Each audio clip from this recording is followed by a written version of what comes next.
Enquanto isso, vamos chegando, vamos se acomodando, pega a sua cerveja, porque o sextou da pandemia é assim, né? Via live, se divertindo, mas todo mundo em casa. Se vocês tiverem perguntas, a gente vai bater um papo com todo mundo no final da live. E eu vou abrir os comentários, a gente vai poder fazer perguntas específicas. E se você tá se perguntando, cara, eu não falo inglês, eu vou entender? Você vai entender, porque eu vou conversar com o Jeff em inglês, mas eu vou estar traduzindo meio que automaticamente, instantaneamente para o português. Então, se alguma coisa não ficar clara, se vocês querem que repita, lá no final a gente vai abrir os comentários e vocês vão poder perguntar tudo que vocês quiserem. Já vi que tem uma galerinha entrando. Bom, primeiro de tudo eu queria agradecer muito o Manifesto por essa oportunidade super legal de poder trocar uma ideia com o Jeff e de manter esse programa muito massa, com o intuito de manter o rock vivo, manter a gente um pouco mais esperançoso em casa, né? Que tem sido uma fase tão difícil para todo mundo, especialmente para quem é do mundo do entretenimento, das artes, da música. Então, estou muito feliz e muito honrada de estar aqui. Eu acho que o Jeff já tá por aqui assistindo a gente e esperando para participar. Jeff, I can see you already in the waiting room. We'll leave another minute just for people to get in and we will start our live. Enquanto isso, também queria dizer que essa sexta-feira tá com um clima muito bom. É o último dia do mês de abril e enquanto a gente não começa a nossa live, você não termina de pegar essa cerveja, eu também quero que você já deixe aí anotadas as perguntas que você vai querer fazer pro Jeff, hein? Então tá certo, vou deixar ele entrar, vamos chamá-lo.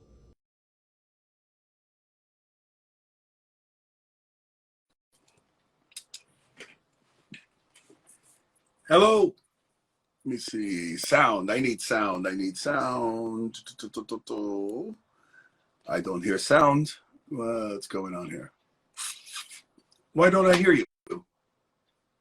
Can you hear me? No. Yes, you can. I don't know. I don't see anything here that shows sound. Come on, what's going on? Oh, okay, so you tell me when you can. There we go. Yes, now I hear you. Awesome, great. So, how are you? So nice to meet you. Yeah, it's, well, where do we begin? It's how is anybody? I mean, how is the world? It's you know, it's this. I'm sure I'm no different than anybody else in the world. It's we're all anxious to get back to life and be normal again. And hola Brasil, sinta tanto sua falta. And yeah, you know, I've just been working my ass off since I came home last year from the Sons of Apollo tour that got canceled.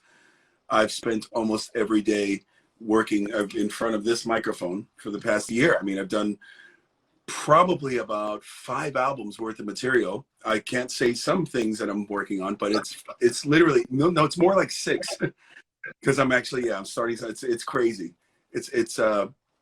I worked, of course, with BJ, who's in my band, who's in our band, Soto. I got him his own deal with Frontiers Records, and his new album with his band Spectra is going to be coming out soon. So I had to work on that with him and get all that done. And I've done a new duets album, but we can talk about all of that. I don't want to go ahead of myself because I'm speaking so much, and I think you want to explain to everybody what's going on. Okay, no, that is amazing. I'm just so honored to be here. Before I start translating everything, I am a great fan. I'm Julia, and I'm so honored to be here. I'm so excited to talk. I will now start translating a bit of what you said, and I'll get back to you with questions. Sounds good? Right on. Sounds good.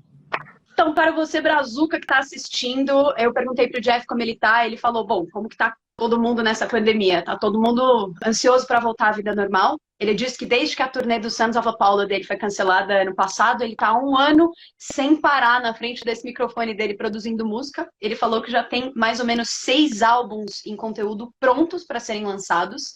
Que nesse meio tempo ele trabalhou com o BJ, que é o brazuca da banda dele, tem 2 brasileiros na banda dele, na verdade, e ele ajudou o BJ a conseguir um deal com a Frontiers, então ele vai lançar um novo álbum com a banda dele, Spectra. Então tem sido um ano bem agitado, apesar da pandemia, para o Jeff, e agora a gente vai começar a perguntar um pouco mais especificamente sobre esse monte de coisas legais que ele produziu. Hey, Jeff. I love that you already gave the introduction yourself. So I'm going to start right off with the first question, okay? Okay. You have played many times in Brazil, a few of them in Manifesto Bar and other places as well. And you also have two Brazilians in your band, BJ and Edu. The first question I want to ask you is, do you already feel at home in Brazil and in Manifesto Bar? What is your favorite place over here? Since the very first time I played in São Paulo was, I think it was 2002. I'm not sure the exact time, but I think it was 2002. I'm pretty sure. It truly felt like my new home. The people were so inviting, and I never did anything as a solo artist up to that point. So my first outing as a solo artist was in São Paulo, and I never realized that I had such a huge following there. When I arrived there, and they were, even when we did the club, the first date that we played, and it was completely packed, and everybody singing every song. I was just blown away. And yeah, it goes back to even when I was invited to use the band Tempest as my backup band, because my dear friend, my friend now, he was a complete stranger back then, Carlos Chiaroni. He wanted to bring me out for one of his events, but he told me it would be too expensive to come out with my entire band. But he's got a band, and they can do anything. They could learn any songs I want them to learn of my catalog, and they're great. And I was a little worried about it until they sent me some rehearsals of what they were doing on my songs, and I was blown away. From BJ's voice to Edu's drumming to Leo's guitar playing to who was playing? I think it was Kuki that was playing bass with us, and even getting who was playing with us back then. It was so long ago, but I just remember it feeling like it was home. It felt like I was finding a new home, and I found a new family as far as the Brazilian people. And so every time I'm coming back, I'm so used to feeling that same feeling, and I look forward to it every time. I miss Brazil so much, and I hate to see everything that's been happening with the whole COVID out there, but I know it's going to change. You just got to stay strong and hang in there. It's going to change. Yeah, you're totally right. We also miss you so much, and we are eager for Sons of Apollo to reschedule that tour when things come around a little bit. I'm going to translate what you just said, and I'll get back to you in a minute. I hope you remember everything. Yes, I think I have a good memory. Okay. Então, para o pessoal aí de casa ouvindo, eu perguntei para ele que ele já tocou algumas vezes no Manifesto, outras vezes no Brasil, acho que desde 2002 ele toca por aqui. E perguntei se ele tem dois brasileiros na banda também, como que é a relação dele com o Brasil? Se ele já se sente em casa, como que é? Falou que desde 2002, a primeira vez que ele tocou aqui, foi a primeira vez que ele foi viajar com um projeto solo, e ele estreou o projeto solo dele em São Paulo, no Manifesto. E que ele ficou impressionado desde o começo com como todo mundo cantava as músicas junto, como a casa estava cheia desde o começo, como ele tem uma fanbase enorme aqui. E que quando ele voltou, um pouco de tempo depois, ele não tinha budget suficiente para trazer ele e a banda inteira dele. Então ele acabou tocando pela primeira vez com o BJ, o Edu e a banda deles. E ele ficou super impressionado com a banda e com o som que eles estavam fazendo. Foi incrível chegar aqui, que ele se sentiu super acolhido desde sempre. Então para ele está sendo super complicado não poder viajar, não poder estar aqui, também ver tudo que tem acontecido com a gente, com o Covid, que tem sido especialmente delicado. Mas que ele tá morrendo de saudade e ansioso para encontrar a gente de novo. E aí eu respondi que a gente também tá morrendo de saudade e que tá louco para ele fazer, para eles poderem remarcar a turnê que foi cancelada do Sons of Apollo, porque tinha um show que ia ser aqui em São Paulo e infelizmente ele não pôde acontecer. Agora vamos voltar pro papo com ele. Hey, That's a lot of information. That's a lot of information, but I believe that our fans back home are loving this because it's not always that we get the chance to talk or even listen to the people that we love, especially having a conversation, because usually we get to know musicians only playing on stage, right? Yeah. Well, so now I want to address the elephant in the room since we have already mentioned COVID. How did it really affect your life? I know that musicians and people that work with arts, they live of their audiences, of their gigs, of their shows, and of the relationship that they can create while playing gigs and the trade that you have with your audience. So I know that it has been hard, especially to people in the arts and music world. How are you dealing with isolation? How are you? Well, I like I said earlier, I've made the most of it. It's certainly, you have to try to get ready for something that you're not, you know, there was no preparation for this. Nobody said, get ready for the next year plus of your life that you won't be able to do anything, go anywhere, see anyone, play anywhere. And so I'm always kind of ahead of myself. I'm always a step ahead of anything that I'm doing because I have to prepare. I don't want to be one of those that, oh, I can relax for 6 months. I can do nothing for a year and then I'll get back to things, because you never know when things are going to change. You never know when people are going to lose interest. You never know if you're saying no to something that's going to help you move on in the future. And so naturally, I always have this feeling of what's tomorrow, way before tomorrow comes. And this is, like I said, what I was doing. I've been just writing, recording, creating. I started a couple other bands that, again, I can't really discuss yet because I don't know what's going to happen with them. I don't know if we'll release them. I don't know if we'll be whatever. But it's kept me working. And that, to me, is the best therapy.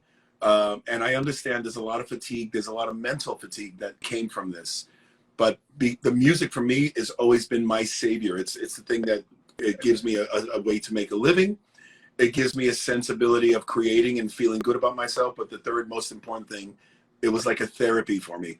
Music, it was my therapy. It was my kind of keep your head straight, because we're going to come out of this and you're going to have a lot of material out of this situation and a lot of things reflecting of this situation. There's so much positive that came from COVID as far as I was concerned in terms of the creativity. Wow, that was powerful, man. So if you could give any advice for somebody that is struggling with the pandemic, would you say that music and creativity and working on things that make you feel happy isn't good advice for those people? Absolutely. And there's a lot of people that maybe been putting things off for a long time, a craft or a hobby or something that takes time that they normally don't have to put into things. And I had all the time in the world all of a sudden to put back into music, where before I was squeezing music in between tours. I have an appearance, I better get this done. I have a deadline, I have to get that done. There were no deadlines this time. Now it was, I can truly concentrate on just creating. And then I have a plethora of music now, what to do with it. Yeah, a whole new issue, right? Not an issue, but... Okay, translating and get back. Então, de volta aos brasileiros, perguntei para ele sobre a pandemia, como que isso afetou ele. A gente sabe que músicos e pessoas que vivem do meio das artes são pessoas que vivem de audiência e vivem da relação que elas constroem com os outros durante os shows e durante as oportunidades que eles têm de performar e de tocar ao vivo. E então perguntei como que ele está lidando com essa coisa de isolamento. Ele disse que ele aproveitou para botar toda a criatividade dele no papel. Ele não é um cara que gosta de ficar parado, então ele não quis se dar o luxo de ficar, 6 meses sem fazer nada, deitado no sofá. Em vez disso, ele ficou ralando todos os dias, conseguindo trabalhar melhor e dar mais atenção para a música dele, porque do dia para a noite ele estava sempre tendo que encaixar a música nos intervalos das turnês, e de repente ele tinha um monte de tempo para poder se dedicar a essas músicas, para poder criar, construir.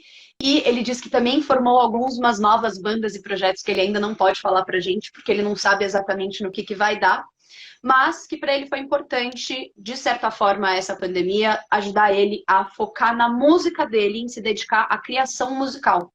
Que, inclusive, a pandemia afeta a forma como ele cria música, porque quando você está passando por um momento como esse, você também está trazendo isso para dentro da sua música.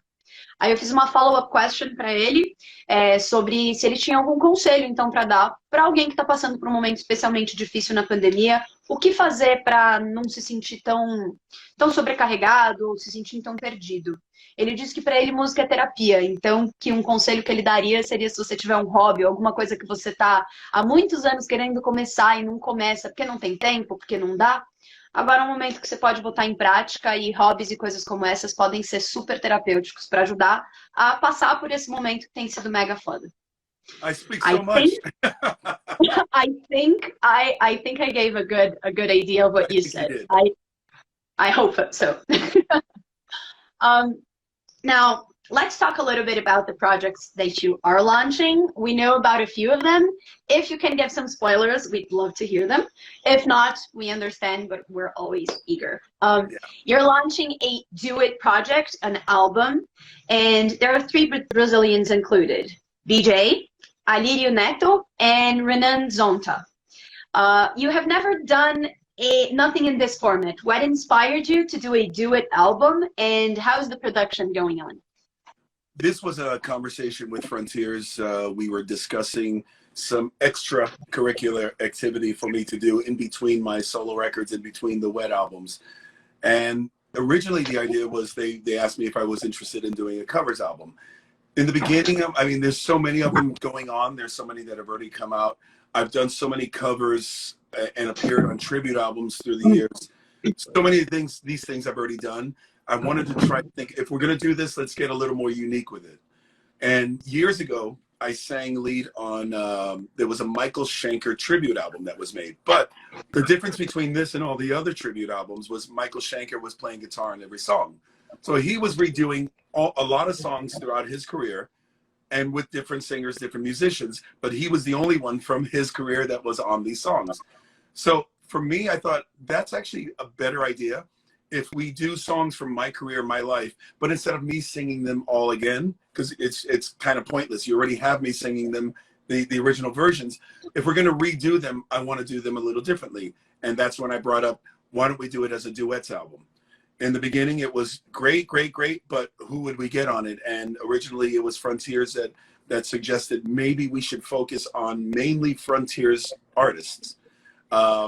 So they gave me a list of people. I made my own list of people I would want on the record, but they gave me a list of people also that they would, especially the new breed of Frontiers, which you're talking about, Renan and Alírio. This is the first outings with Frontiers. And of course, as I mentioned, BJ. BJ's been part of my life and my bands for almost 20 years now. So because he's part of the new breed of Frontiers, I absolutely had to get him on here. And also my original plan, and it's unfortunate now, was I wanted to get all 3 of these guys on this record so I can, the next time I come to Brazil to visit, I can shoot a few videos and I can get them into these videos. But unfortunately, I had to keep canceling, and they kept, you know, with all the spikes happening, it was impossible to find dates and find even the resource to do it right now. The album is coming out September. I have to deliver videos by, I'd say, the next month and a half. I don't think I'm coming to Brazil to do any videos anytime soon, unfortunately. So it's I had to find other ways to make this happen and make this work, but it's unfortunate. I would have loved to have worked with these guys and do 3 videos with them because, and by the way, I don't know if he's watching, I have to say a huge happy belated birthday to Thiago. He's my video guy. He's done pretty much all my videos the past, I don't know how many videos. He's so incredible. And it was his birthday the other day, and I wanted to say happy birthday to him. But he was the one we were going to do these videos with, and it's unfortunate that we're not able to do them at this time. But I'm really hoping that things change soon there, that I can actually come back maybe for future videos. I've got another new solo album I'm working on, and I really want to go to Brazil to shoot a multitude of videos, not just 1 or 2. I want to do a few of them with Thiago. Great. That is amazing. What day was Thiago's birthday? On Wednesday. It just passed, what's today, Friday? Yeah, 2 days ago. Oh, so cool. My birthday was last Wednesday, so a week before that. A happy belated birthday to you as well. Thank you so much. Bom, pro pessoal aí de casa, perguntei pro Jeff sobre esse projeto de duetos dele, que ele tá fazendo, que inclusive tem 3 brasileiros que estão participando, que é o BJ, o Alírio Neto e o Renan Zonta. Falei como que surgiu essa ideia, de onde que veio e como que anda essa produção. Ele disse que essa ideia ela surgiu numa conversa com a Frontiers. Eles queriam fazer uns projetos meio extracurricular com ele, além dos que ele já tem. E aí sugeriram um álbum de cover, aí ele falou, cover não sei, pode ser legal, né, no partido. Então ele resolveu assistir umas outras coisas para se inspirar e viu Michael Schenker tocando um tribute com ele mesmo, mas em vez dele estar cantando, ele estava tocando. Ele falou, pois, essa ideia é boa. E se eu fizer um álbum tocando as músicas da minha carreira, mas em vez de eu sozinho cantar, que o pessoal já conhece, já tem a versão original da música, vou chamar outros músicos para cantar comigo e para tocar comigo. O processo de escolha desses músicos foi uma ajuda da Frontier. Eles sugeriram os músicos que são os músicos mais recentes, que acabaram de ser lançados pela Frontier. Daí que vem os nossos três brazucas. E eles começaram a produzir, mas, enfim, por conta da pandemia e de todas essas coisas que estão acontecendo, gravar os vídeos não foram coisas que eles conseguiram fazer ainda. Ele tinha que vir para cá para gravar, inclusive ele mandou um beijo pro videomaker dele, o Thiago, que é videomaker dele há muitos anos e que fez aniversário quarta-feira. Mas não deu para gravar, então ele tá super chateado de dessa vez não poder lançar o material em vídeo tendo sido gravado aqui. Mas ele disse que está fazendo um novo álbum solo e que nesse novo álbum solo ele quer gravar um monte de vídeos aqui com o Thiago. Então, Thiago, se você está ouvindo esta live aqui, rolou um beijão para você.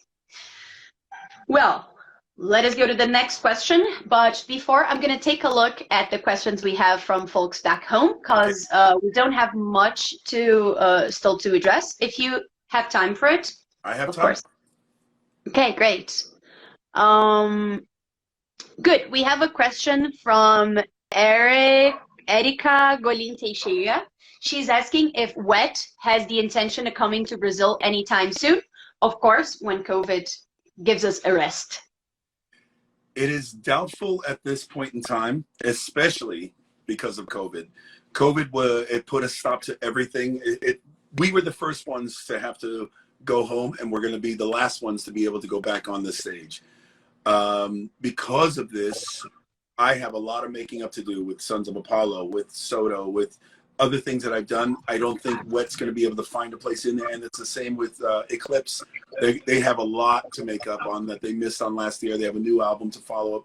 There's a lot of things we have to follow up on first before we can start adding all the other things. As well, WET is not a touring live act. It's one of the things, it's one of the reasons why I'm able to continue doing those records, because it doesn't consist of having to tour and having to play live shows. That would be a really hard catalog to try and sing live. Every time I've done WET shows, I'm like, oh my God, guys, this is so high for me to sing. I'm not a young boy anymore. To be singing so high like this during a whole show, it's a lot. So those are the two parameters. You know, it's difficult to sing that stuff live, but the main thing is schedules. It's going to be really, really difficult. And as I said, I've got a couple other things that I'm working on right now. If those things come out too, those are now a new priority for me. And it's going to be impossible to find time where everybody's time kind of fits together. Yeah, you're only one human being, right? Well, a lot of people think I'm 10.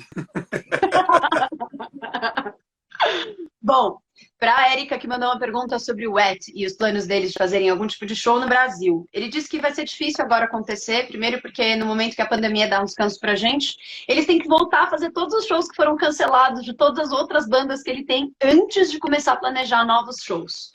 Então vai ser um pouco difícil. Tanto o WET quanto o Eclipse vai demorar um pouco para ter shows novos aqui no Brasil. E ele também disse que, bom, ele é um cara só, apesar das pessoas às vezes acharem que ele é 10, e que às vezes é complicado porque o WET não é uma banda que é uma touring band nesse momento. Primeiro porque as músicas deles, elas são músicas muito difíceis de cantar, ou seja, fazer uma tour com essas músicas todos os dias, por um mês, um ano, 6 meses, é uma coisa muito desafiadora para um músico, porque as notas são altas, enfim, e inclusive também porque não dá muito para encaixar os calendários. Ele tem projetos mais recentes, e o projeto autoral dele, e se esse projeto lançar esse álbum mais recentemente, ele vai virar uma prioridade. Então é difícil o WET agora vir para fazer shows por aqui, mas o motivo do WET não ser uma banda que faz essas turnês é um dos motivos pelos quais ele consegue fazer parte do WET, que ele consegue produzir, gravar, fazer essas coisas, mas não fica no dia a dia fazendo shows, então ele consegue também se dedicar para fazer shows para os outros projetos, quando o Covid não está acabando com a nossa graça. Bom, eu vou fazer mais uma pergunta da nossa lista e aí vou voltar para uma pergunta de vocês, fechou? Okay, so the first JSS album with Frontiers is turning 20 years soon, Yes. next year. Do you have any plans for celebrating that?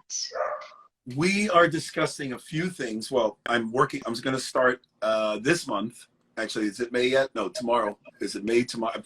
May Yes. 1st. We're starting to write the new JSS album that's going to be released next year as my 20-year anniversary album. And I was even discussing with my producer. I'm going to be working with Alessandro Del Vecchio again because we did such a great job on Wide Awake. That album was very important to me, and that album came out so great. Some great songs, some great lyrics, and some very personal lyrics, of course. So I want to work with him on the next album. But we were discussing the vibe, the style, the things that I would like to do that we missed on Wide Awake in My Dreamland. And I sent him a bunch of songs throughout my career that I like to use as a kind of a stepping board, as a vibe that we're going to create and build the new album. So yeah, we start writing very soon, and I got to get this thing done pretty much in the next 4 months. But this is why we're doing it now. Normally, as I said earlier, when I'm touring, everything's scheduled. It's regimented. You're going on tour this time, you're home that time, you're going to be back out this time, then you can come home and sing that time. I want to do it now where we can really take our time and hone in on the songs. The last one we did so fast. Send me a song. I wrote it, sang it. Okay, send me another one. It was like that. This time I really want to sit on the songs. I want to be able to listen to them many times and go, I think this could be better, this could be different, and really focus on this 20-year anniversary album.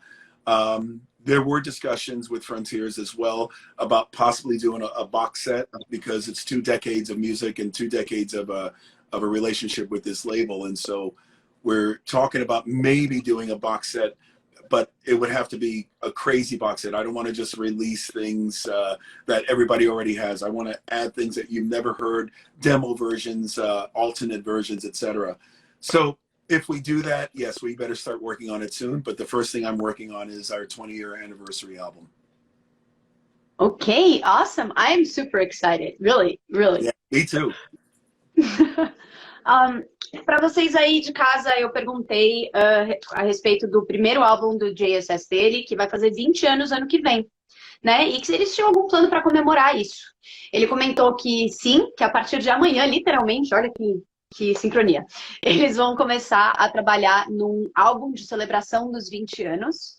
Ele vai fazer isso pelos próximos 4 meses e ele vai poder se dedicar bastante. Ele tá bem animado, porque, como ele comentou, antes da pandemia, a vida dele era muito assim, pum, vou gravar isso, e às 7 horas eu tenho um voo para pegar, e meia-noite eu tenho que estar em algum lugar para tocar. Então, agora ele realmente vai conseguir se dedicar, gastar meses se preparando, fazendo isso de forma mais robusta e mais legal, para poder lançar ano que vem, que é quando faz 20 anos de banda. Ele também falou que talvez vá lançar um box set, mas que isso só vai acontecer se ele realmente tiver tempo de produzir material a mais para esse box set. Porque ele não queria lançar isso de uma forma meio besta, assim, só lançar coisa que todo mundo já viu. Se for para fazer, ele vai colocar demo versions, coisas que a gente nunca ouviu, alternative versions de músicas, coisas assim, para a gente ter uma coisa mais completa e a gente poder, ver, não só comprar um box com coisas que a gente já ouviu antes, mas ter conteúdos inéditos.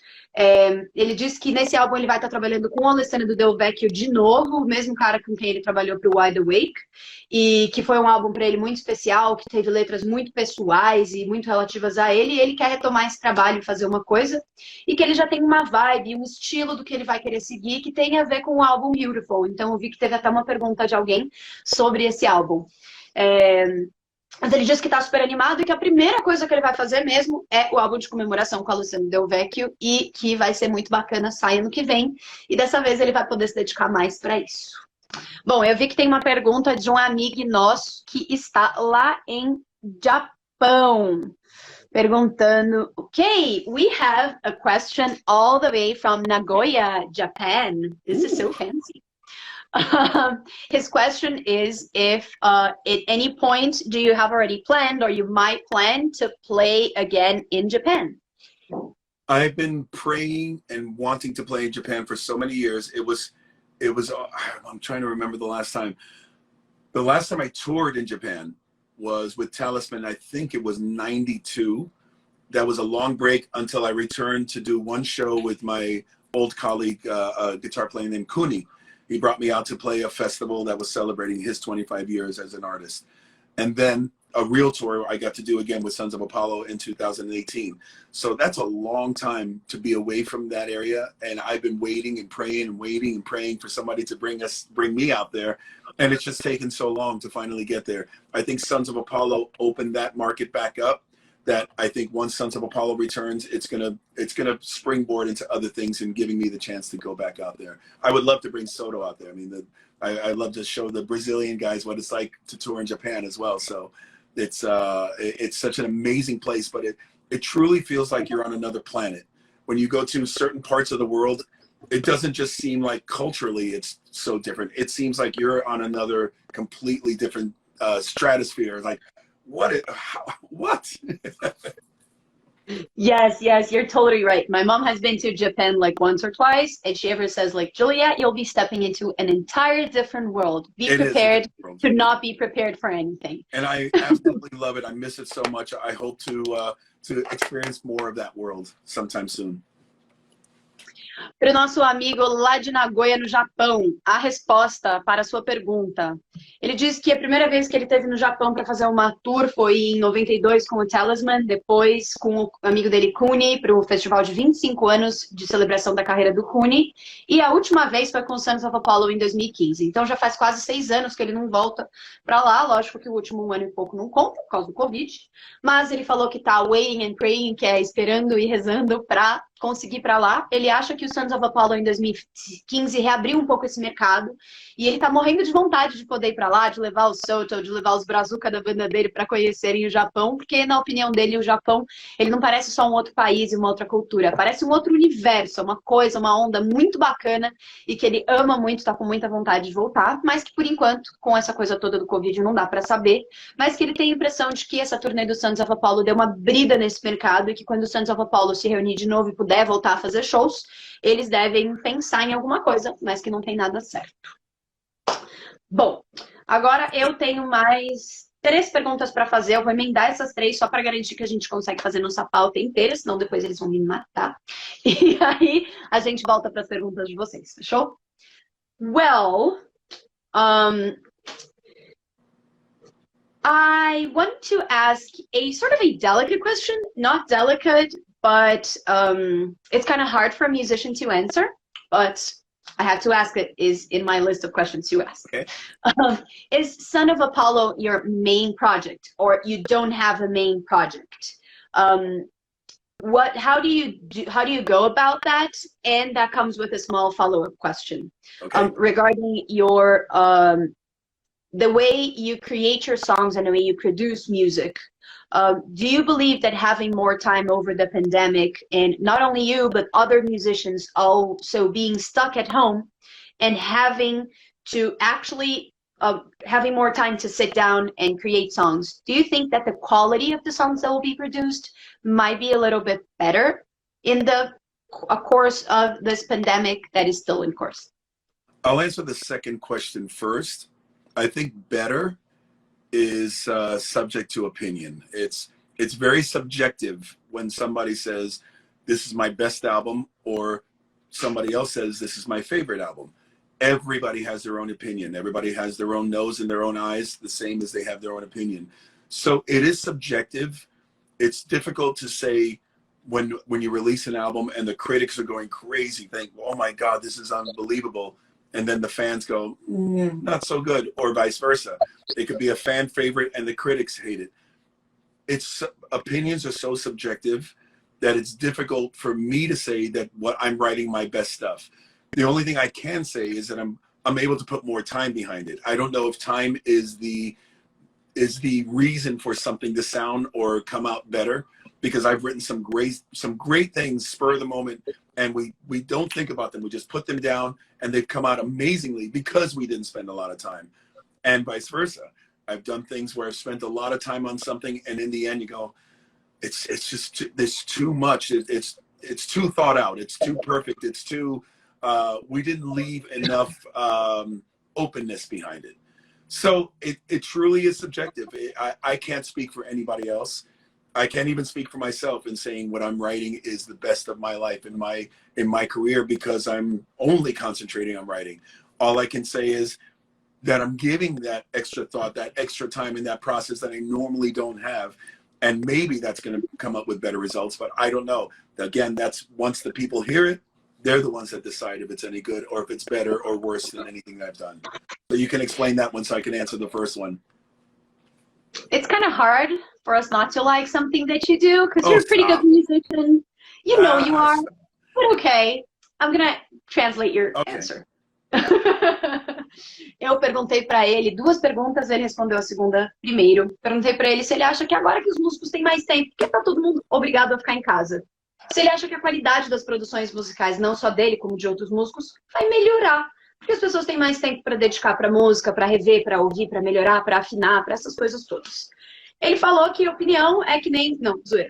Ele falou que a opinião todo mundo tem a sua, e que essa coisa de dizer, pô, melhor álbum, está melhor, está pior, é muito uma coisa de opinião. Então, que não dá para dizer. Às vezes você acha que esse é o seu melhor trabalho e ele sai e, bom, a crítica detesta e o fã gosta, ou o fã gosta, não gosta e a crítica gosta. Então, não dá muito para saber o que é o melhor trabalho, o pior trabalho. Não é bem assim que na cabeça dele as coisas funcionam. Mas que ele com certeza pode afirmar que ele está dedicando mais tempo a essas músicas. E que isso também significa que ele está pondo o coração dele bastante, acompanhando o processo, e que ele está dando o melhor dele como sempre. Mas que não é uma regra. Ele já fez músicas maravilhosas no meio de loucuras, em que foi papum e a música saiu e foi foda. E ele também já fez músicas que ele dedicou horas e meses e coisas, e a música pareceu muito certinha, muito milimetricamente pensada, não deixou muito espaço, muita área para imaginação. Então, que ele não pode garantir que vai ser o melhor ou o pior, na hora que sair, a gente que vai julgar. E eu disse pra ele que é meio difícil a gente não gostar, porque ele é um baita no musicão da porra, né? Bom, ok, I'm done. So yeah, answering your first question, I don't know. I don't really have a priority. My priorities are the things that I'm currently doing. Of course, I have a solo deal, so my priorities are to make solo records, and of course Sons of Apollo is a priority, because especially it's kind of I can now answer. I wanted to answer the first question second, because this whole time that I've been working and creating, Sons of Apollo have not recorded new material, and I thought we would take this time to truly pay attention to maybe some new material. But the problem I feel with that, and I think this is maybe the reason why we didn't do a new album during this time, we felt so strongly about the last album. The MMXX 2020 album was such a strong record, and we didn't get to tour, and we didn't get to follow up the way we normally do on that record. If we do a new album, and once the tours resume, we go back out again, we're not going to be able to do all the songs from the second album the way we were doing it on this tour that we pulled. We realized now we have 3 albums. We're going to have to do some songs from the first, some songs from the second, and a lot of songs from the third. I feel, and maybe we feel, we're cheating the album by not doing those songs again, by not doing that. We have unfinished business. If we tour and not do those songs, it feels like the album never existed, and none of us wants to feel the album never existed. You're totally right. I hope so. And I believe that is a truly honest answer, because sometimes we're like, why aren't bands like launching new songs? And sometimes, yeah, because their latest album was kick-ass, and a lot of bands and a lot of projects waited on 2020 to launch anything so they could give the due value and actually tour and actually play it live, because it's a whole different experience to listen to a music while it's being live, played right in front of you, right? Of course. So I agree with you. Pro pessoal aí de casa, eu perguntei pra ele se ele tem um projeto principal e se o Sons of Apollo é o projeto principal dele. Eu disse que ele não tem um preferido e como que funciona essa coisa pra ele. Ele disse que ele não tem um projeto preferido, que pra ele o que é mais importante é o que ele tá fazendo agora. Então ele tem um projeto solo, o projeto solo é uma coisa que ele tá se dedicando, e que também tem uma certa coisa que aconteceu com o Sons of Apollo. Eles lançaram um álbum muito foda e não deu pra fazer a tour desse álbum muito foda por causa da pandemia. Então o que eles falaram é que parece um pouco trair esse álbum, fazer um novo álbum e aí quando for fazer uma turnê ter que espremer os últimos 3 álbuns deles que não deu pra fazer tour direito, mais o álbum novo numa coisa só. Então que um dos motivos pelos quais ele acha que esse ano o Sons of Apollo não gravou músicas novas é que eles ainda têm que honrar o álbum que rolou e que não deu pra fazer a turnê antes de lançar uma parada nova. E eu comentei com ele que isso acontece. Muitos músicos, muitas bandas, muitos grupos esperaram e deixaram de lançar coisas em 2020 para poder lançar no momento que você realmente possa tocar isso ao vivo para seus fãs. porque ouvir e curtir um som ao vivo às vezes é muito diferente, muito importante. Então ele diz que nesse momento não tem sons novos, não vai ter sons novos dos Sons of Apollo, mas que eles estão ansiosos para poder voltar e fazer a tour que a gente está esperando, né? Porque pelo menos eu tô. Okay, so first of all, I really need to say that because he will also kill me if I don't. Carlão from Animal Records is sending you a gigantic hug and wants to tell you that he misses you a lot and he's eager for you to come to Brazil again. That's my brother. I love him. O Carlão do Animal Records, cara, mandei um alô seu aqui pro Jeff. Ele falou que vocês são irmãos, que ele te ama, que ele também tá morrendo de saudades. Então fica aí o alô, que esse aqui não podia deixar de fazer esse alô, essa dedicação, né? So, Jeff, you have a almost 40-year-long history in rock and roll. That is a long time, but that's not bad. That's amazing. But how am I singing for 40 years when I'm only 40 years old? No, I'm just kidding. Yeah, that's hard, right? I'm 17. But I want to go back to the kid you were 4 years ago. Okay. And the dreams you had and what you wanted to achieve at that time. Two questions in one. The first of all, did you ever dream that you will get where you got? That you would have all the experience that you had, that you would be able to do everything that you did in rock and roll and in music? The second question is there anything else that you still want to achieve? And do you have any messages for a struggling musician that is trying to keep hope alive in this hard time and is trying to keep producing music and keep rock and roll alive? I personally don't feel I've reached all of my goals. I don't even feel I've reached most of them. And this is important. Of course, I'm humbled the fact that almost 40 years I'm able to do this for a living. I'm able to continue writing, singing, performing, touring, and that there's an audience for me out there, that people still want to listen to me. I'm very lucky in that sense. But obviously, I dreamed a lot bigger when I was younger. I had massive dreams of where I should be at this point in my life. And because I'm not here, that's one of the things that, number one, keeps me hungry, keeps me reaching for that even further. But number two, I don't feel like I should always go, well, I've already done that. I don't need to do that anymore. I feel I'm still hungry. I'm still chasing it. I'm still dreaming of a bigger picture.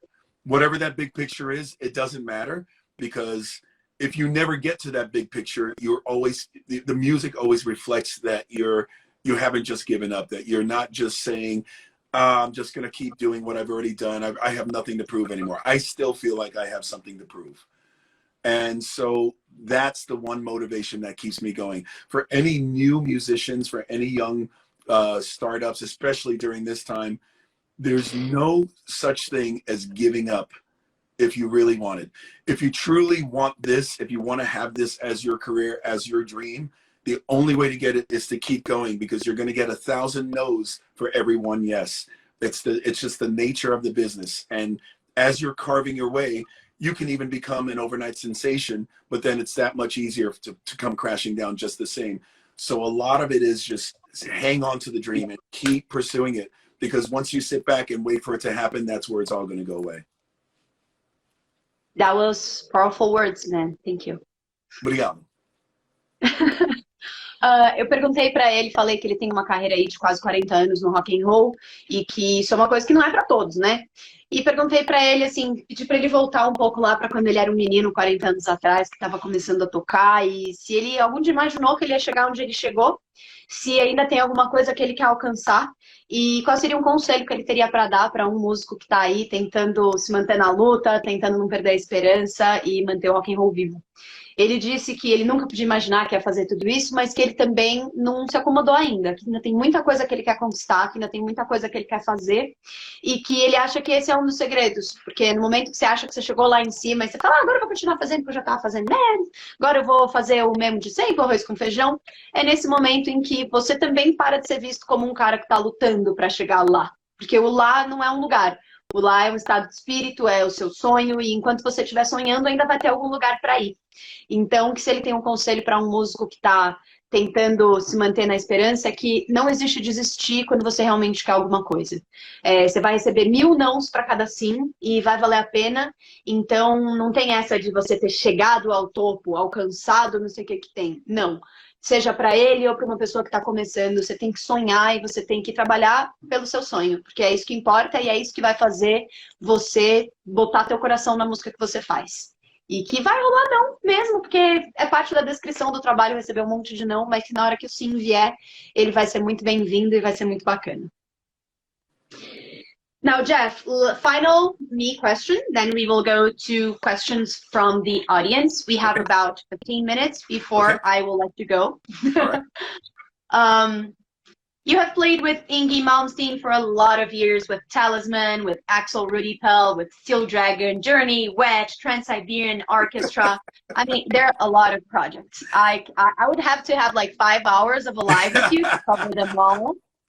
But if you think back, 3 of the best moments you had while playing music or related to music of your life. Oh my God. That's a tough one. Well, yes and no. There are many of those answers I can give you that I would battle which ones would be of the top 3.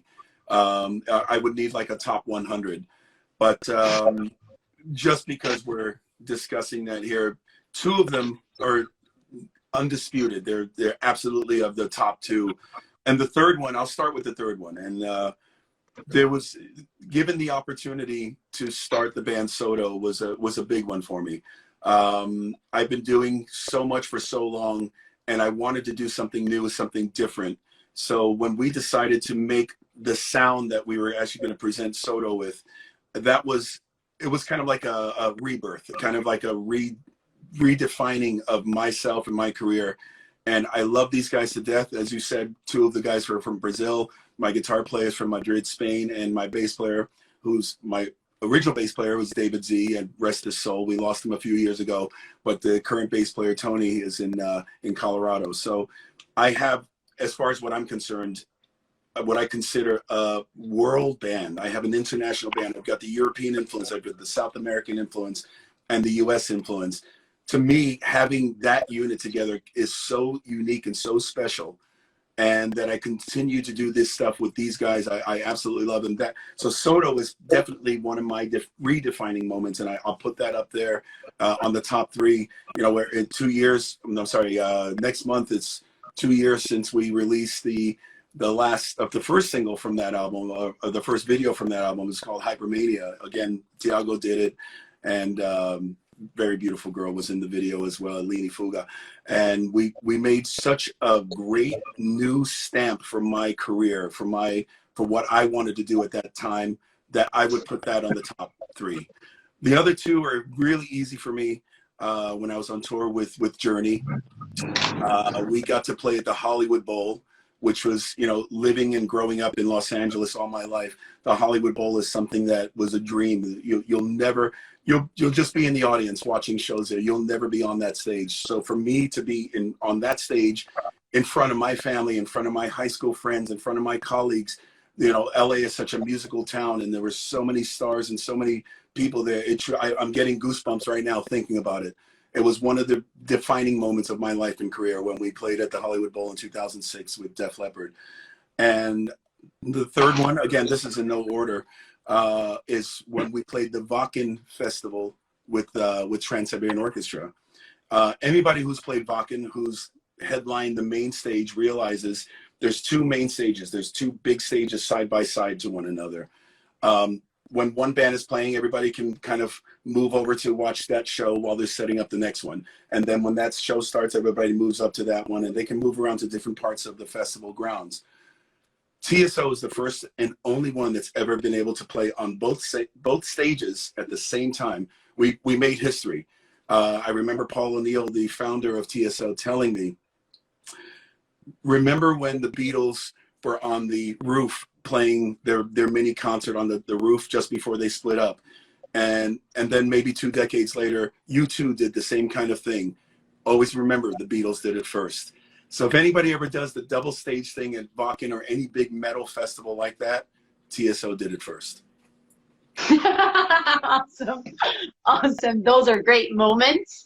Para o pessoal aí de casa, eu comentei sobre todos os projetos, todos não, né? Alguns, porque se fosse para comentar todos, a gente ia ficar de 5 horas de live. Que o Jeff já participou e pedi para ele listar quais foram os 3 momentos que ele gostaria de mencionar mais legais da carreira dele. Ele falou que é impossível, teria que ser 100, mas já que ele é obrigado a falar 3, um deles seria o lançamento de quando eles realmente lançaram e botaram o Soto no ar, porque para ele foi um momento de renascimento, de transformação da carreira dele. Para ele foi muito importante, depois de ter feito muita coisa, poder fazer um projeto com gente do mundo todo, né? Tem 2 brasileiros na banda, tem um cara que é da Espanha e, em substituição ao nosso querido amigo que já faleceu, o novo integrante da banda dele é dos Estados Unidos, do Colorado, e que para ele ter uma banda que tem referências no mundo todo, outras partes do mundo, é muito importante, e que de cara ele pode dizer com certeza que a estreia do Soto foi um dos momentos mais bacanas, importantes e significativos da carreira dele. Bom, que mais? Segundo momento que ele falou que foi muito importante foi quando ele tocou no Hollywood Bowl. Isso é em Los Angeles e é uma coisa que, assim, se você é americano e é de Los Angeles, é um acontecimento. É tipo, nem sei comparar, tá? Com coisas brasileiras. Mas é uma coisa enorme, maravilhosa e que ele a vida inteira cresceu em Los Angeles e viu outros artistas naquele palco. Então tá lá, com a família dele, os amigos de escola, todo mundo assistindo, tocando com o Def Leppard nesse Hollywood Bowl em 2006, se não me engano. Foi uma coisa sensacional e que, assim, ele fica arrepiado hoje só de lembrar dessa situação, porque foi muito, muito, muito especial, tinha muitos artistas, muitas coisas incríveis e foi a realização de um baita de um sonho. E que o último momento, que para ele é o primeiro, né, o mais bacana que ele conseguiu lembrar, foi que ele tocou com a Trans-Siberian Orchestra um show, eu vou ter que ler o nome, gente, vocês me perdoam, porque, né? Wacken Festival. E o Wacken, para vocês entenderem, ele é um festival que tem 2 palcos. Então, quando tá rolando show nesse palco, aqui tá montando, e quando tá rolando show nesse palco, esse aqui tá montando. Então, as pessoas elas vão de um lado pro outro. Vê um show, vê o outro. Eles são uma banda, uma orquestra, então eles tocaram nos 2 palcos ao mesmo tempo. E eles foram a primeira banda a fazer isso na história. E que para ele foi uma coisa impressionante, porque é realmente um momento de transformação. Você fazer uma coisa que ninguém fez antes num festival enorme como esse, com uma orquestra e essa quantidade de pessoas assistindo. E que isso lembra ele também quando o Beatles fez aquele showzinho logo antes deles se separarem em cima de um telhadinho e o U2 fez uma coisa em 2 palcos, que a gente sempre vai lembrar, os Beatles foram os primeiros a fazer não sei o quê, o U2 os primeiros a fazer não sei o quê. Bom, o TSO, a Trans-Siberian Orchestra, foi a primeira banda a tocar nesse festival maravilhoso, nos 2 palcos ao mesmo tempo, e construíram história fazendo isso, então que esses momentos foram muito, muito bacanas e especiais para eles. Agora, a gente está nos últimos 7 minutos de entrevista. Eu vou fazer uma pergunta e depois eu vou abrir os comentários gerais para vocês também poderem bater um papo, conversar, mandar um recadinho aí em inglês, que não vou conseguir traduzir todos. I understand some of that. I understand some of what you're saying because obviously Portuguese and Spanish have some similarities, but agora, we say ahora. So it's... Yeah, I'm learning a little bit of Spanish, so maybe next time we interview it, we can do it in Spanish. Well, I'm not that good. Neither am I. In fact, it's kind of shameful that my Portuguese is so poor because being involved with BJ and Adu for almost 20 years, I really should know a lot more Portuguese than I do. It's really sad. I'm just lazy. If I spent the time learning what I'm actually hearing as opposed to just hearing it, I would probably speak more Portuguese these days. We will need to talk to the guys and have them speak more Portuguese to you. You'll have no option rather than to understand them and try to speak that. I have 3 very good comments from our audience. The first one is one of our listeners or viewers or whatever. They said that your music is helping him a lot, her a lot, to keep hope alive and to keep dreaming and to keep day by day with her head straight, and that this is very important for her. We also have... Before you continue to the next one, please explain to this person who just wrote that, this is one of the rewards you cannot give whether it's a gold album like you see on the wall, a big bank account, a nice car, or even just a big audience full of people. The biggest reward to me doing what I do for a living is hearing stuff like that. That's something that I'm personal to, that's something that's part of my life, can also be part of somebody else's life. That to me is more important than any riches or any fortune that come with being an artist. Bom, acho que é Marininha o nome dela, que diz que a música dele tem ajudado ela a superar e a manter a esperança nesse momento. Ele diz que essa para ele é a melhor e o maior presente de todos, mais do que o disco de ouro na parede, mais do que qualquer dinheiro. Para ele é saber que parte da vida dele pode fazer parte da vida da gente, pode ajudar a gente e animar a gente. Então, que isso para ele é a maior gratificação possível, que ele está muito honrado de ler isso. Now, I'm going to turn on comments and ask you a final question. Okay. Few people are asking how it was to work with Malmsteen, because we know that he has sort of a temper. And if you would accept an invitation from him to do a celebration tour. Working, it's hard to say I worked with 𝕭𝖊𝖓 because you really work for 𝕭𝖊𝖓. There's a difference between the two. Working with somebody means you're doing everything equally or even as a partnership. Working for 𝕭𝖊𝖓, I knew I had to write according to what his script called for. I knew I had to come up with things that kind of fell in line with what he was doing, not necessarily what I wanted to do. So there's a difference. I worked for 𝕭𝖊𝖓. Now, that being said, yes, he does have a reputation of being difficult, but that also, I learned early on how to navigate that with 𝕭𝖊𝖓. I knew that I'm working for him, so I have to make sure that I'm following the structure. There's an old saying that goes with being a hired gun or getting a good gig like that. It's know the gig, keep the gig. If you know the gig, you know what to expect, you know the people, you know how to keep yourself reserved, that you're not trying to bully your way up there and trying to upstage them. All those things, when you know all those parameters, then you get to keep those parameters. Now, I was young enough that I felt I had more to offer. Of course, I was 18 and 19 when I was with him. So in my head, you're holding me back. You're shackling me down where I want to explode. I want to show you what I have. I want to give you things that I don't even know I have. But when you're not given that opportunity, that's why I had to leave the situation. I knew everything that I was doing for 𝕭𝖊𝖓 was for 𝕭𝖊𝖓. There was not much that I was going to be able to gain for Jeff Scott Soto. And this is one of the reasons why, in my mind, I always had to keep my path and keep my standards to a certain degree of wanting to push. Oh, BJ, shut up. BJ wants me to say São Paulo. BJ's the one that taught me how to say, he said, it's not Sao Paulo, it's not San Paulo. He had to teach me how to say the word São. And it's taken me so many years to São Paulo. So anyways, so I saw his comment, I had to say it. And yeah, so I know I'm giving you a lot to have to translate, but yes, working for 𝕭𝖊𝖓 was something that I learned how to navigate and how to work with him. And we were friends for many, many years after we were not working with each other. And that's always the hardest thing, is to keep that friendship going, because maybe we don't see eye to eye on certain things, or might say something that maybe pisses him off in the media, and that's where the things go downhill. So I'm always doing my best to try and keep positive energy, a positive spirit about things. But if somebody calls me out and somebody says, this person didn't do this, or this person wasn't that, I'm going to have to defend myself. And that's what I've had to do recently. Okay, cool. Try to be as fast as I can. Yeah. Sobre a pergunta se trabalhar com o Malmsteen foi difícil e se ele aceitaria um convite para fazer uma turnê de celebração da carreira. Ele diz que é diferente trabalhar para uma pessoa de trabalhar com uma pessoa. Quando você trabalha com uma pessoa, é um processo criativo para ali. Os dois têm a mesma possibilidade de dar opinião, de construir, de participar do processo criativo. Quando você trabalha para uma pessoa, é diferente. Você está ali fazendo o que a pessoa espera que você faça, o que a pessoa instruiu que você faça. Então, ele sempre deu tudo que ele tinha, e hoje, que ele é um cara um pouco mais velho, ele entende uma coisa que chama, que ele mencionou, que é know the gig, keep the gig. Entenda o que você está fazendo e mantenha-se fazendo aquilo. Se você entender que você está numa situação em que não existe espaço para você participar de uma forma que você quer participar, e você entende que não adianta, tipo, lutar o seu caminho para bater de frente com as outras pessoas. Você está ali, está trabalhando para o cara, você está fazendo o que o cara quiser.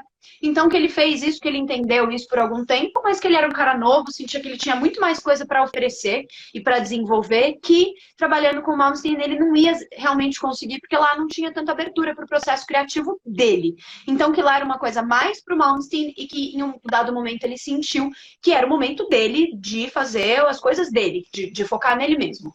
E que ele é um cara que foi amigo pessoal do Malmsteen durante muitos anos, que ele é um cara que tem um baita respeito por ele, mas que ele também sabe que em momentos, se alguém vier puxar ele e falar, oh, você fez isso desse jeito, ele também vai se defender. Especificamente sobre uma turnê de celebração, ele não respondeu, mas a gente tem acho que só mais 1 ou 2 minutinhos, então não vou insistir nessa pergunta e a gente vai mover para alguma última coisa legal. Eu vi que tinha uma moça muito engraçada pedindo para fazer, cadê? Ronald is asking for you to sing the na na na from I Am a Viking, and I just thought that was funny. Sing the what from I'm a Viking? The na na na. I can't do it because I don't. Yeah, that thing. Oh my God! I can die happy now. Well, that wasn't quite it. I mean, that was just kind of. Oh, I think I know what they're talking about. Yeah, okay, thank you. I'm so happy. And we have like 2-3 minutes left. So you have some time to say any final comments you would like. Before you start, I just wanted to say that both myself and Manifesto, we are so honored to have you here and to be able to talk to you, get to know you a little bit better, and have a conversation. I feel really honored to be chosen to be here and to be doing this role. And Yeah. I also wish that you can come to Brazil as soon as possible so we can meet in person and we can listen to the beautiful music that you play and that you make. Caipiroscas. And have some caipiroscas, of course. Yeah, I mean, yeah, I'll use this time to say thank you, of course. Silvano, he's one of the first people I got to meet when I first came to São Paulo for the first time. And we're still friends and colleagues, you know, almost 20 years to the date. I can't thank the Brazilian people enough for the feeling of, like I said earlier, the feeling of family, the loyalty, and the excitement that comes with every time I step foot in your country. I miss it so much. I miss being there so much. There was probably 5 efforts made to try and be there, from the time that we had to cancel the original dates with Sons of Apollo to other things I was trying to organize. And every time we got that close, we had to pull them, and it's unfortunate. As I said earlier as well, it breaks my heart to see how badly Brazil was hit with the whole COVID and the deaths and the awareness. And all I could say is please, please, please hang in there. We've got to get through this. We will get through this. We're human beings. We have a way of getting through life and finding our way, and we're almost there. So please hang on. I don't want to boast about it. I don't want to brag about it, but I'm fully vaccinated now. I've got both doses, and so I'm ready to get back to the world. I'm ready to get back on the stage.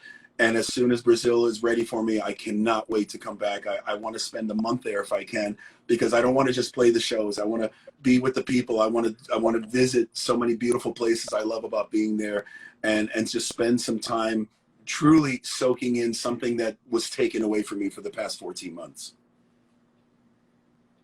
We are also eager to have you, and you'll definitely learn some Brazilian words if you come here for a month. Not just picanha and churrascaria. Well, I have a word for you. Picanha is a meat I just said that, picanha. Picanha. Yeah, it's my favorite at the churrascaria. Every time I see the picanha come, I'm like, oh yeah. My time to shine, man. I love it. Okay.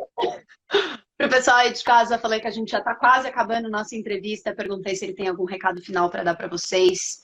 E se tem alguma coisa que ele queria dizer, ele disse que ele tem um senso enorme de gratidão ao Brasil e aos brasileiros, inclusive ao Silvano do Manifesto. Ele quer muito vir para cá, que foram 5 tentativas desde que o show do Santos São Paulo foi cancelado ano passado, de tentar voltar para o Brasil, mas que infelizmente não teve condição, que ele está super triste pela situação especialmente difícil que a gente está vivendo por aqui, porque o Brasil é um dos países mais afetados pela pandemia e que demorou e ainda está demorando mais para se mexer para o lado certo, que ele deseja que a gente tenha muita fé, muita esperança, porque as coisas vão melhorar, nós somos pessoas, nós vamos nos unir, nós vamos conseguir passar por isso, e que ele, quando vier, quer não só vir e tocar uns showzinhos, mas quer ficar um mês por aqui, comer muito churrasco, comer picanha, beber caipirosca, e conhecer as pessoas, visitar os lugares, que para ele vai ser muito importante. E acho que, então, a gente vai encerrando por aqui nossa entrevista. Queria agradecer a todo mundo que está assistindo a gente, essa minha estreia aqui no perfil do Manifesto. Então, se você tem algum feedback, se você achou legal, se achou chato, se acha que tem que mudar alguma coisa, comenta aí pra gente saber como melhorar sempre. Obrigada para todo mundo que assistiu a gente. Jeff, really, thank you so much for all the inspiring things that you said, for all the energy you bring, and for the possibility to be here. You're such a humble guy, you're such an amazing musician, and it has been a truly learning experience to be here today with you. Thank you so much. It is my pleasure, and I'll do this anytime. I appreciate the love here, and again, thank you to Silvano. Hey, Carlos, love you too, brother. I really can't, I get so emotional when it comes to Brazil and my association with Brazil. I get so emotional because I truly miss everything about being there, and I really can't wait to come back. So thank you for giving me this time and this platform. Thank you. Have a great weekend and hang in there. Ciao. Ciao, ciao.